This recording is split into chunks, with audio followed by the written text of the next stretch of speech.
Continuando, capítulo 15 do livro Ação e Reação, Hilário estava perguntando, né, se quando uma mulher acaba entrando para a prostituição por ter acreditado nas promessas de um homem que não cumpriu essas promessas, se esse homem teria culpa a limpar, né? Ou se o problema era só dela, porque quem se entregou à prostituição foi ela. E aí, claro, né, se ela se entregou é porque ela não teve outra alternativa. Então, quem colocou a mulher nessa situação foi ele. Então, sim, ele tem responsabilidade. No caso, os dois, óbvio, né? Os dois têm responsabilidade, mas ele não deixa de ter responsabilidade. Ele provocou. E aí a gente estava falando, né? Toda e qualquer ação nossa gera uma reação. Já está dando para entender bem isso. Nosso livro já está quase no final. E Hilária pergunta: da mesma forma, notamos na sociedade terrestre homens arruinados por mulheres desleais, que os precipitaram na criminalidade e no vício. O processo de reparação é absolutamente o mesmo. A mulher que lançou o companheiro nas sombras do mal, em despertando a luz do bem, não descansará enquanto não o reerguer para a dignidade moral diante das leis de Deus. Quantas mães vemos no mundo engrandecidas pelas dificuldades e pela renúncia, morrendo cada dia entre a aflição e o sacrifício, para cuidar dos filhos monstruosos que torturam sua alma e a carne? Em muitos desses quadros terríveis e emocionantes, oculta-se divino o labor da regeneração que só o tempo e a dor conseguem realizar. E Hilário, com manifesta amargura, disse: tudo isso, meu amigo, nos obriga a reconhecer que nas falhas do campo genésico temos a considerar, acima de tudo, a crueldade mental que praticamos em nome do amor. E o assistente aprovou. Isso mesmo. Na perseguição ao prazer dos sentimentos, costumamos armar as piores ciladas aos corações descuidados que nos ouvem. Contudo, fugindo à palavra empenhada ou faltando aos compromissos e votos que assumimos, não nos prevenimos quanto à lei da correspondência, que nos devolve inteiro o mal que praticamos e em cuja intimidade as bênçãos do conhecimento superior agravam nossas agonias, uma vez que, no esplendor da luz espiritual, não nos perdoamos pelas nódoas e chagas que trazemos na alma.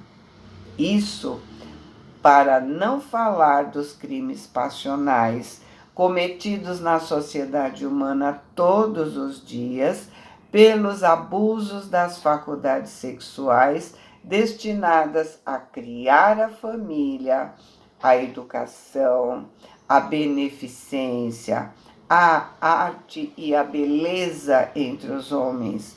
Esses abusos são responsáveis não apenas por largos tormentos nas regiões infernais, mas também por muitas moléstias e monstruosidades que assombram a vida terrestre, porque os delinquentes do sexo que operaram o homicídio, o infanticídio, a loucura, o suicídio, a falência e o esmagamento dos outros voltam à carne sob o impacto das vibrações desequilibrantes que puseram em ação contra si próprios.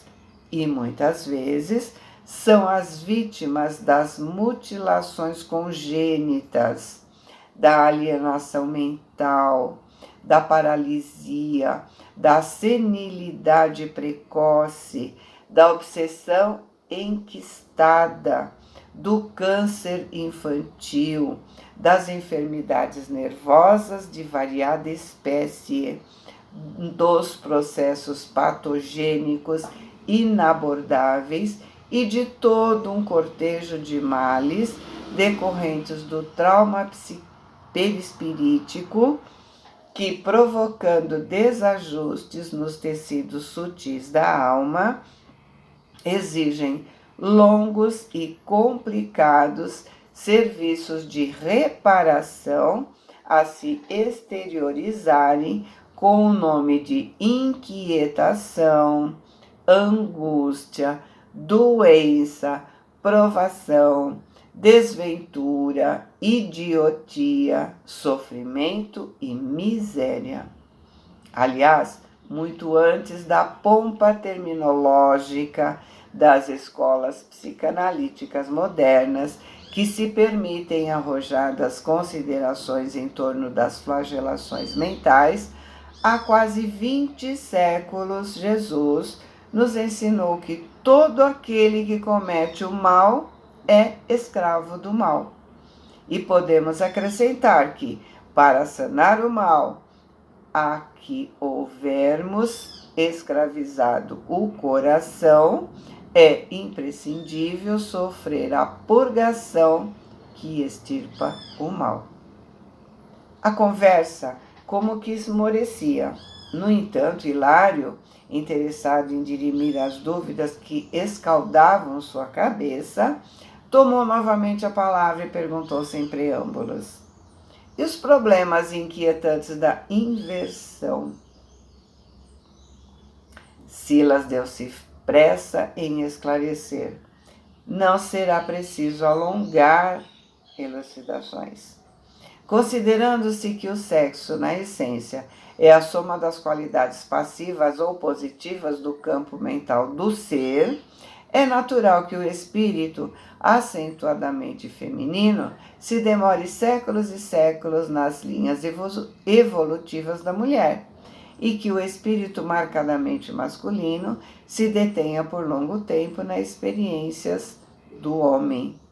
Contudo, em muitas ocasiões, quando o abuso em nome de sua pretensa superioridade, ele desorganiza a si próprio a tal ponto que, inconsciente e desequilibrado, é conduzido pelos agentes da lei divina a renascimento doloroso em corpo feminino, para que, no extremo desconforto íntimo, aprenda a venerar na mulher sua irmã e companheira, filha e mãe, diante de Deus, ocorrendo idêntica situação à mulher criminosa, que depois de arrastar o homem à devassidão e à delinquência, cria para si mesma a terrível alienação mental para além do sepulcro, requisitando quase sempre a internação em um corpo masculino, a fim de que, nas teias do infortúnio de sua emotividade, saiba edificar no seu ser o respeito que deve ao homem perante o Senhor. Isso é um resgate. Porém, nessa definição, não incluímos os grandes corações e os belos caracteres que, em muitas circunstâncias, reencarnam em corpos que não correspondem aos seus sentimentos mais íntimos, posição solicitada por eles próprios no intuito de operarem com mais segurança e valor, não só a purificação moral de si mesmos, como também a execução de tarefas especializadas através de estágios perigosos de solidão em favor do campo social terrestre, que se vale de sua renúncia construtiva para acelerar o passo no entendimento da vida e no progresso espiritual. compreendemos que Sila se desincumbiu brilhantemente da tarefa de nos esclarecer, condensando em palavras singelas, luminosa síntese de vasto assunto, que de certo, em nossa conceituação, exigiria vários compêndios para ser devidamente analisado. Mas meu colega, como quem desejava estudar todas as questões tangentes, voltou a perguntar: já que nos detemos em matéria de sexologia, na lei de causa e efeito, como interpretar a atitude dos casais que evitam filhos, dos casais dignos e responsáveis, sob todos os pontos de vista que sistematizam o uso dos anticoncepcionais? Sila sorriu de modo estranho e falou: se não descambarem para a delinquência do aborto, na maioria das vezes são trabalhadores desprevenidos que preferem poupar o suor na fome de reconforto imediatista. Porém, infelizmente para eles, apenas adiam realizações sublimes, as quais deverão fatalmente voltar, porque há tarefas e lutas em família que representam o preço inevitável de nossa regeneração. Desfrutam a existência procurando inutilmente enganar a si mesmos. No entanto, o tempo os espera implacável, dando-lhes a conhecer de que a redenção nos pede esforço máximo, recusando acolhimento a novos filhinhos, quase sempre programados para eles antes da reencarnação, emaranham-se na futilidade e preconceitos das experiências de subnível, para acordarem depois do túmulo, sentindo frio no coração. Hilário, muito interessado, perguntou: e o aborto provocado, assistente? Diante da circunspecção com que a palavra reveste o assunto, é de se presumir que o aborto seja falta grave. Falta grave? Será melhor dizer doloroso crime. Arrancar uma criança ao seio materno é infanticídio, confesso.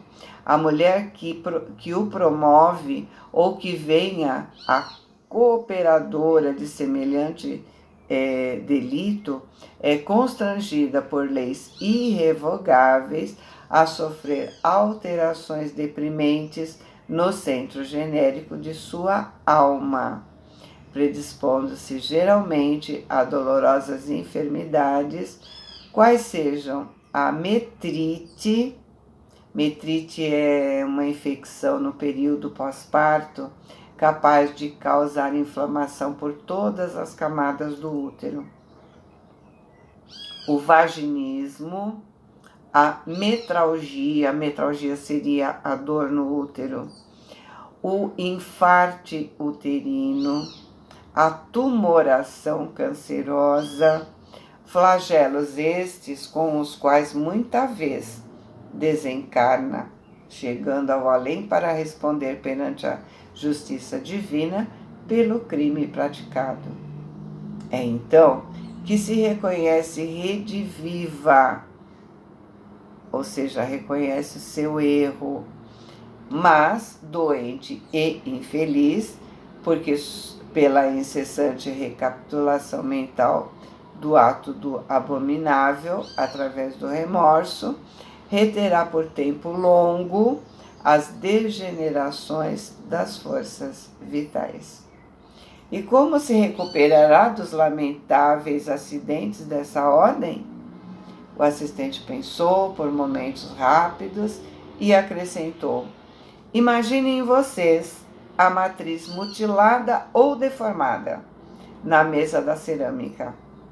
De certo que o oleiro não se utilizará dela para a modelagem de vaso nobre, mas aproveitará sua ajuda em experimentos de segunda ou terceira classe.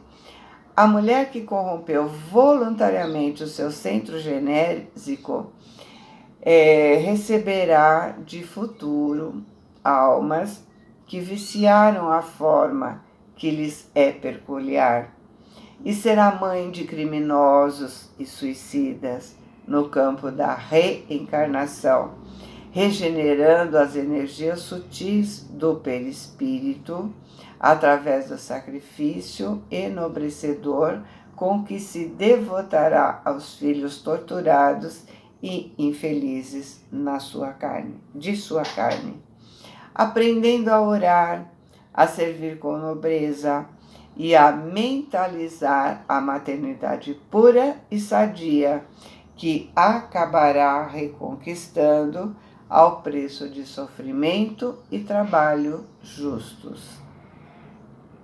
Inexplicavelmente, Hilário emudeceu e, à face da lógica em que se baseavam as anotações de Silas, não tive coragem de prosseguir perguntando, absorvido então pelo temor de aprofundar em excesso num terreno em que terminaria por esbarrar nos detritos dos meus próprios erros, preferindo assim o silêncio para reaprender e pensar. Nós também temos muito para reaprender e pensar. Boa semana, fiquem com Deus, amo vocês.